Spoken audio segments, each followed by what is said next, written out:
Greetings and happy official beginning of springtime.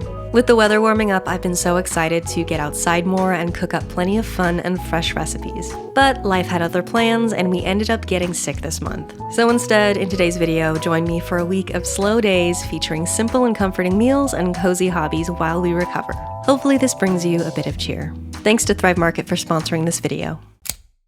Hey friends, welcome back to another video. I hope you're doing well. I thought we'd kick this video off by making some homemade bread. I've been really craving focaccia. We're gonna make an overnight focaccia recipe. It's from Alexander's Kitchen. It's no knead. You just mix the ingredients together, cover it, pop it in the fridge. You can let it cold ferment for like 1 to 3 days, I believe. A couple of hours ago, I took it out of the fridge. I transferred it to a baking pan with plenty of extra virgin olive oil. So it's been rising on my counter for the past couple of hours, and now all that's left to do is dimple it, add some flaky salt. I'm gonna do some rosemary too, and then we're gonna bake it and we're gonna have fresh, delicious focaccia.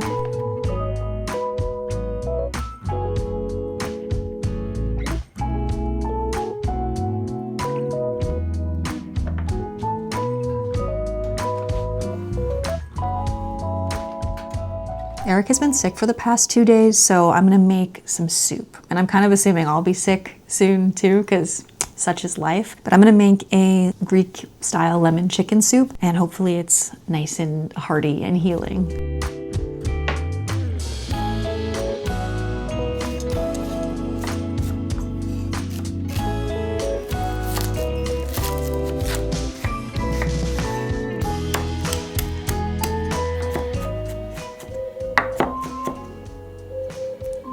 Is ready. Look at how golden and crusty that looks. So for a traditional Greek lemon chicken soup, they'll usually temper in eggs, and it kind of adds extra body to the broth and obviously boosts the protein content.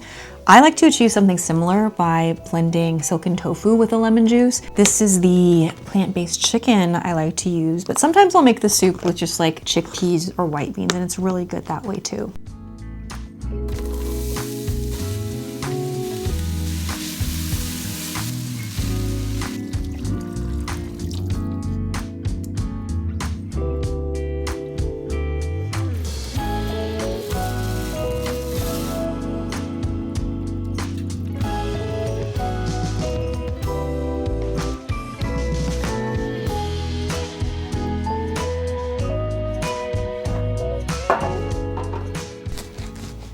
Here she is. It is so fluffy. In this combination, the gyoza drizzle oil, balsamic vinegar, so good for dipping this in. It's like being at a restaurant.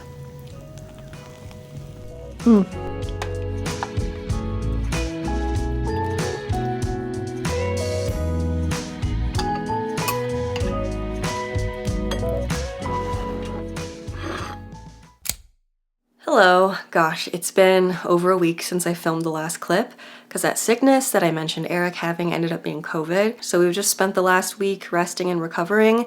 I want to say I'm most of the way better, but I had planned a whole bunch of fun recipes to make in this video, and I'm sad because I think they're gonna have to wait till the next one because my sense of smell and taste are only functioning at like 60-70% at this point. So I think I'm just gonna focus on really simple, healthy, comforting recipes until I'm feeling back at 100%. I'm gonna make some miso soup and gyoza for breakfast. I always crave miso when I'm under the weather, and I make sure to put a lot of the wakame seaweed in there because the seaweed is full of minerals and it just feels like I'm doing something good for my body when I eat a lot of it.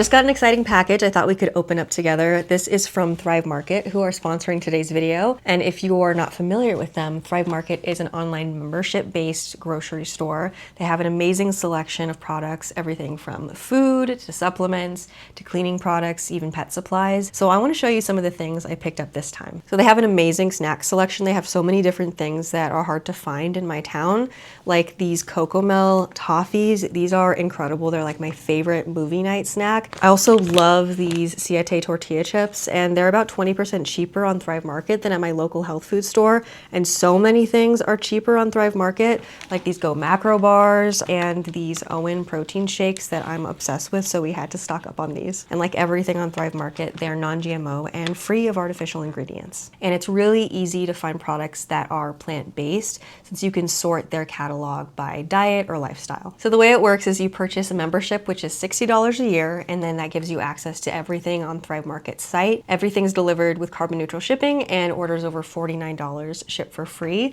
They also gift a membership to a family in need for every annual membership purchased. So if you'd like to try out Thrive Market for yourself, you can visit thrivemarket.com/Sarah's Vegan Kitchen, get 30% off your first order, plus a free gift worth up to $60. And I'll have all of that information linked down below. Thank you, and let's get back to the video.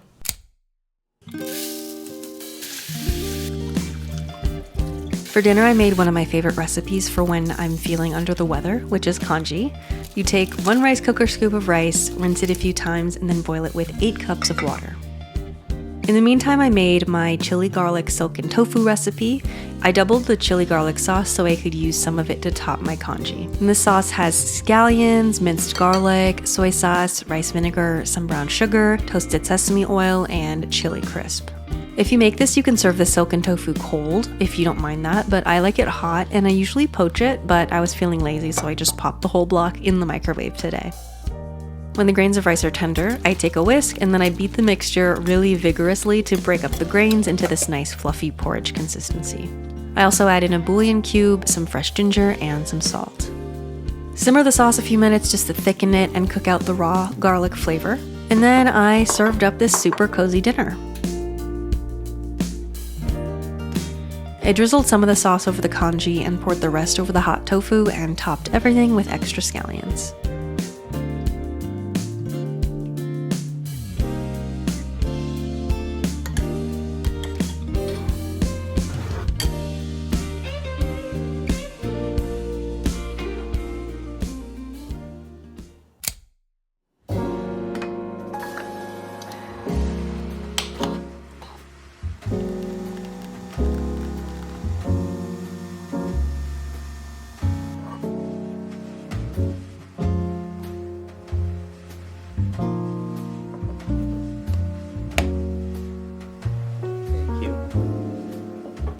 So we have been trying to find activities that don't include being on our phones in the morning. Or a screen in general. Kind of, because we have been reading a lot. We've been reading our Kindles. Eric was stealing mine, so I got him his own for for Valentine's Day. We'll talk a little bit about what we've been reading lately, but today we got a Lego to do. I really like these little botanical ones. You've been doing Lego for like a year, right? Yeah, on and off. I'm not like obsessed like some people at Conscious Chris. We got this little lucky bamboo a couple weeks ago. Hopefully it's focusing. Yeah, they came out with this new series with all these like, they're just like these little ones that are quick to put together. But I think they're so cute. I'm also really bad at taking care of real plants, so I like the idea of having these as decoration. We have like a mojo when we're building a Lego together. I like to sort the pieces and cue them up for the next step, and then he puts them together. She does the part that is not fun, and I do the part that is fun. But she claims she likes her job. So. I like the organizing.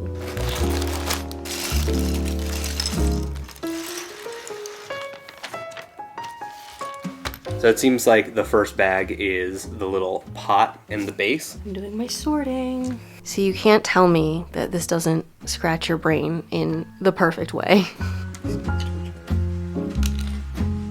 You see?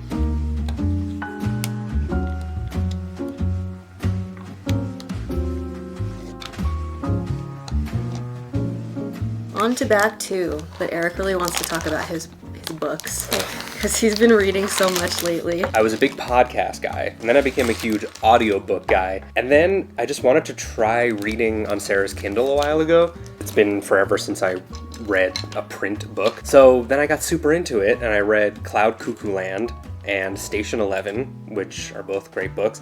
And then when we were sick, I read my comfort book, which is Project Hail Mary. He's listened to that book like 3 times, 4 times. I listened to it 3 times over the last however many years. And then when I read it on Kindle, I realized how much I missed every single time I listened to it. So I guess I wasn't able to concentrate on audiobooks as well as I thought I was. So you're always like multitasking, you know, you're cleaning or working out or something, so.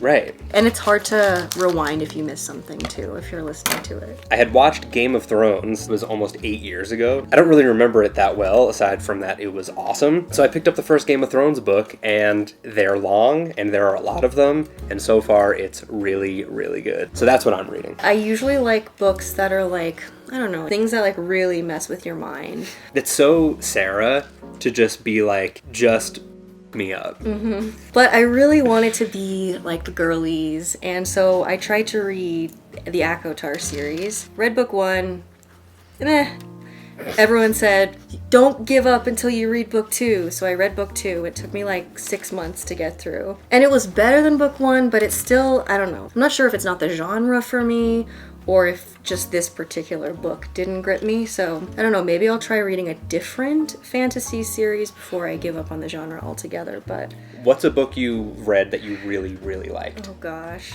The last one that I read that really impacted me was Never Let Me Go by Kazuo Ishiguro. I don't want to give away what it's about, but it was very bleak and depressing, so I liked it.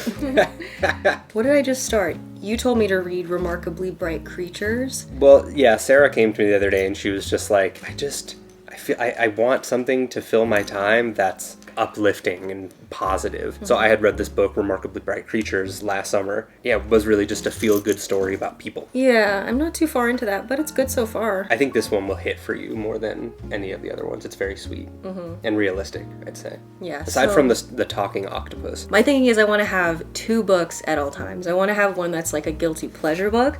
So I'm reading Crazy Rich Asians for that because I love the movie so much. And then I want like a book to make me think. Mm-hmm. If you guys have any books you'd like to recommend to us, you're like a sci-fi kind of guy. He loves, it's so funny, your comfort book is Project Hail Mary, and his comfort movie that he's watched like 30 times is The Martian. Which, the book The Martian was written by the same author as yeah. Project Hail Mary. Okay.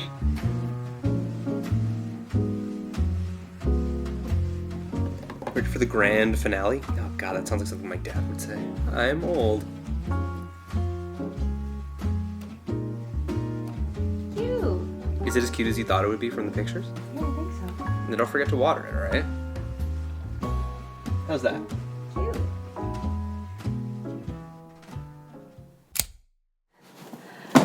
Okay guys, I just dug my juicer out of storage from my garage.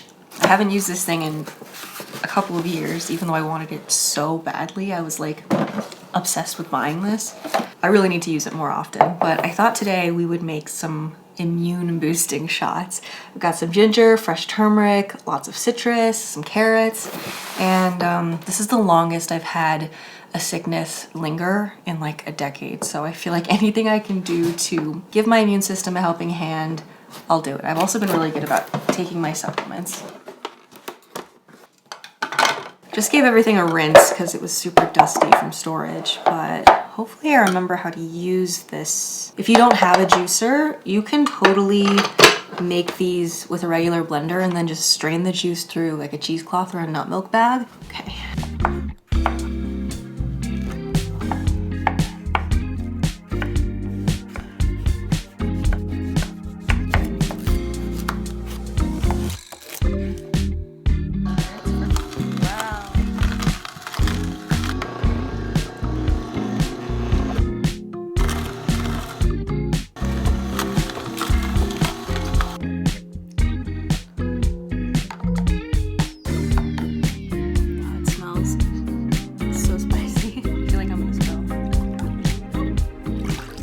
We're gonna take shots. Technically, you're supposed to add black pepper to get the benefit of the curcumin, I think. I don't really want to, but I guess I will. Oh, that's a lot. Okay, a tiny bit. Okay. Barely anything, honey. I'm scared. I'm scared to drink it as is because I really don't know how spicy it's gonna be. Why is it spicy? You guys know that meme? Is that still relevant? I'm scared. It's gonna be delicious. You try it first. Is it good? Is it sweet? Oh my god, it's so good. Okay, good. Also, don't you just feel like your body needs it? Ooh, that's good. We should use this more. I know. Oh god. The pepper. Hopefully it fixes the remnants of like this congestion we both have. Oh, it's not gonna fit. Alright. We'll have to drink more. That's beautiful. Oh my god. Do you think there's such a thing as consuming too much turmeric at once? Way more than this. Way more than this. Okay, so for dinner I want to try this recipe that I've been seeing on social media. People have been calling it Italian penicillin. And it's like a pastina soup, but you puree all the vegetables. So you don't have to chew like a baby. Then I was seeing a bunch of Italian people commenting saying, we don't call it Italian penicillin, we call it just pastina or pasta in brodo. So I don't know. If you're Italian, what do you call that kind of soup? If you even make it. It's gonna be delicious. I love not having to chew.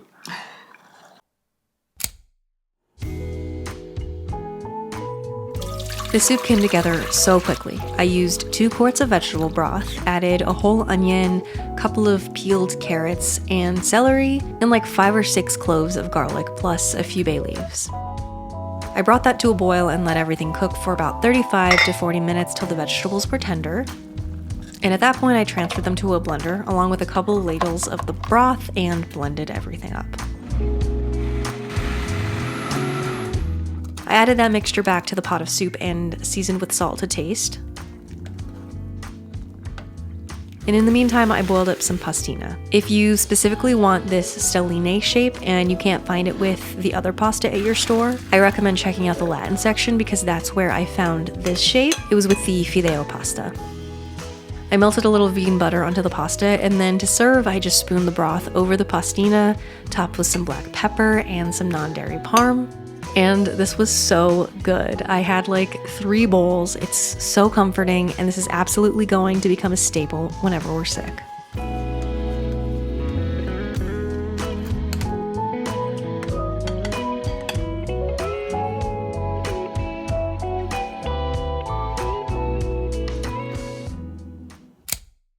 I have some bananas that are a little more ripe than I prefer for snacking, so I'm going to turn them into banana bread.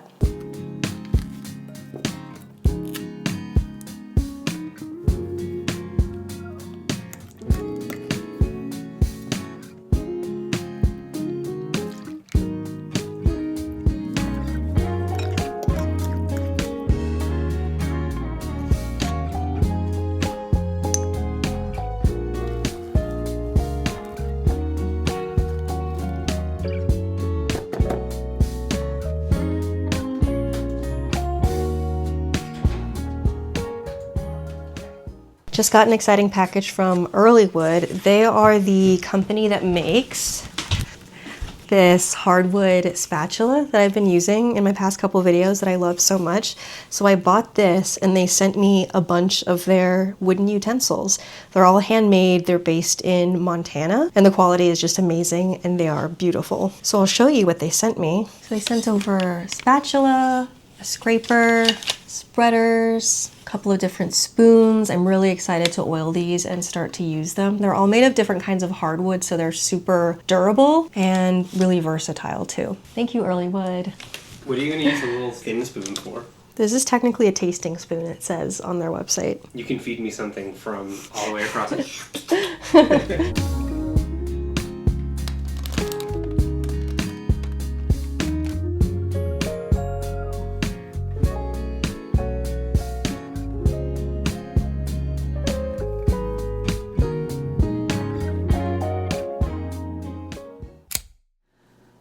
Not gonna lie, you guys, I'm feeling a little run down right now. I was very tempted to ask Eric if we could just order takeout for dinner. I realized we shouldn't waste money on takeout because we probably aren't gonna be able to fully taste it.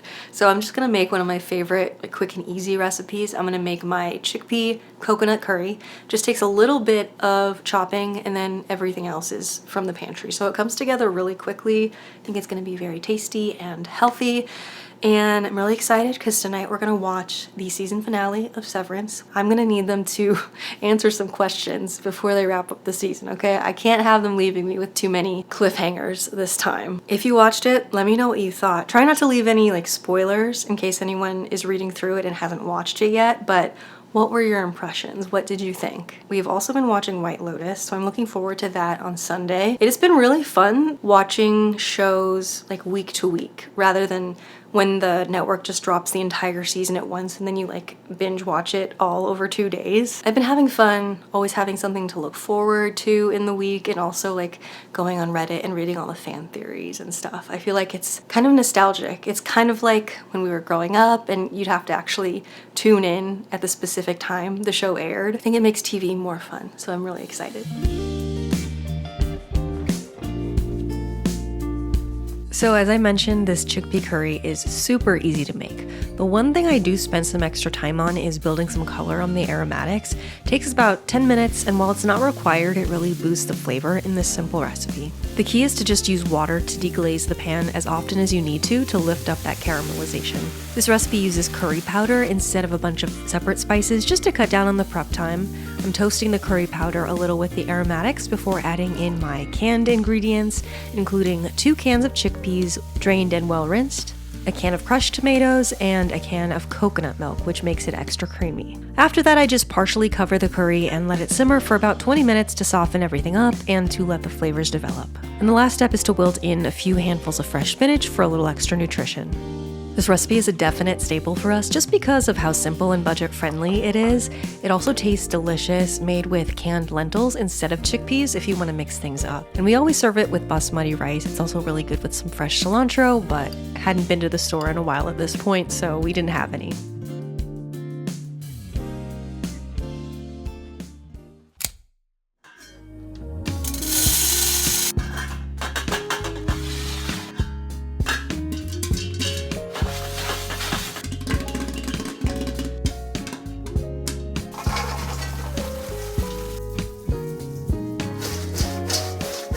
Alright guys, it's time. We got popcorn. It's a lot of popcorn. Your Audi will eat this entire bowl of popcorn. We got Eric's favorite candy. We got my favorite candy. Are you ready? No! Please resolve things. Previously on Severance. And that wraps up today's video. Thank you so much for hanging out with us in this one. And thank you again to our sponsor, Thrive Market. Don't forget to check out the link in the description for 30% off your first order plus a free gift worth up to $60. Make sure to subscribe for more cozy videos like this one, and I hope to see you again very soon. In the meantime, take care.